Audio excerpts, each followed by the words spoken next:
Welcome to Notebook.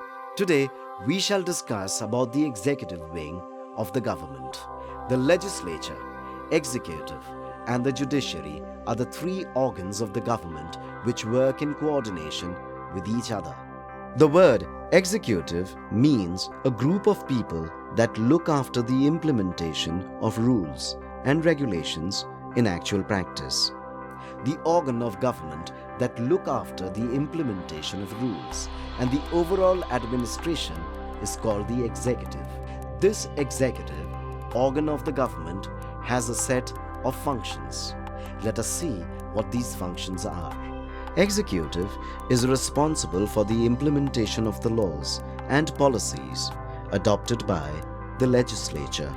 The executive branch consists of presidents, prime ministers, ministers, and the entire administrative machinery. The heads of governments and their ministers are known as the political executive, while those responsible for day-to-day administration are called permanent executive. There are different types of executives around the world. The USA has a presidential system of government. Canada has a parliamentary democracy with a constitutional monarchy where Queen Elizabeth II is the formal chief of state. France and Russia both have the president and the prime minister as part of the semi-presidential system. Italy has a parliamentary system with the president as the formal head of state and the prime minister as the head of government. Now, what we do mean by presidential system and the parliamentary system of government. In a parliamentary system of government, the Prime Minister is at the head of the government. It is a system of collective leadership. He is nonetheless accountable to the legislature. Germany, Italy, Japan, United Kingdom, and Portugal have this form of government. In a presidential system, the president, who is directly elected by the people, is the head of the state. It is a system based on individual leadership. Brazil and Latin American countries have this form of government. In a semi-presidential system, the president is the head of the state, while the prime minister is the head of the government. Both these heads may or may not be from the same political party.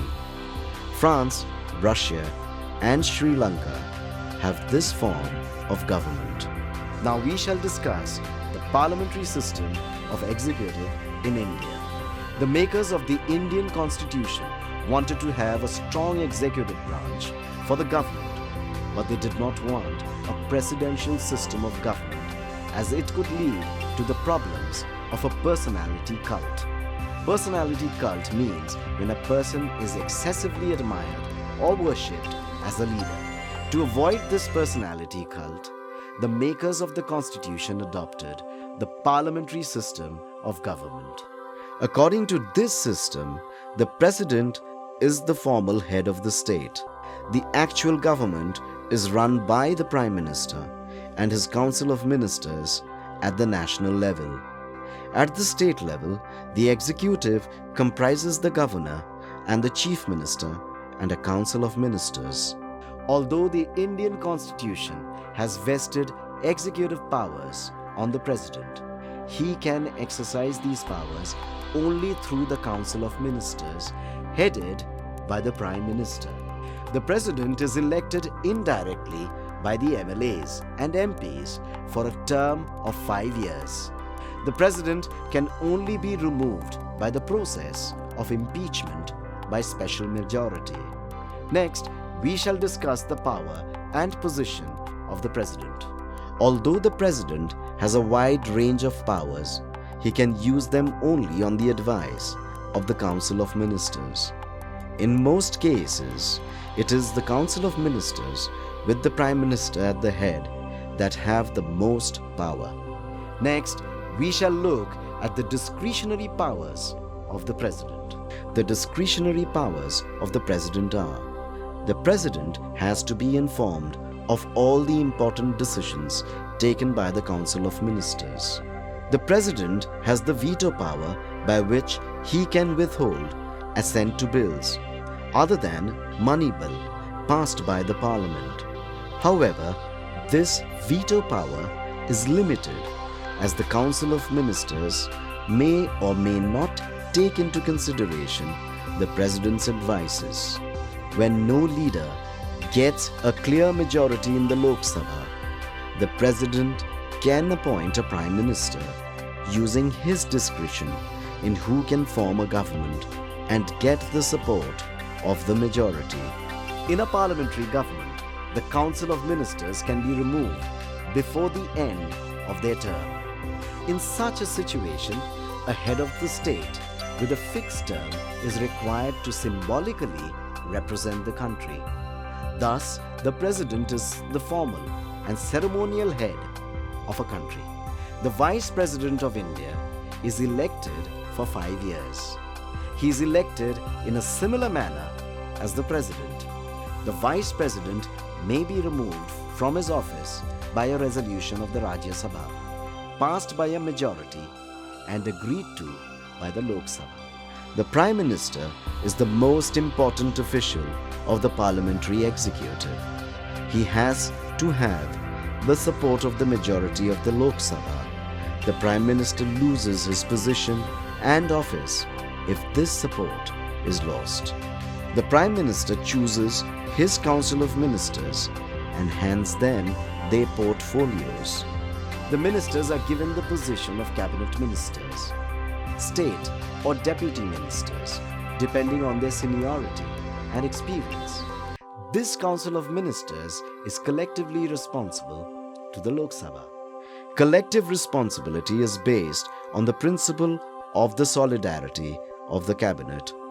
It implies that a vote of no confidence, even against a single minister, leads to the resignation of the entire Council of Ministers.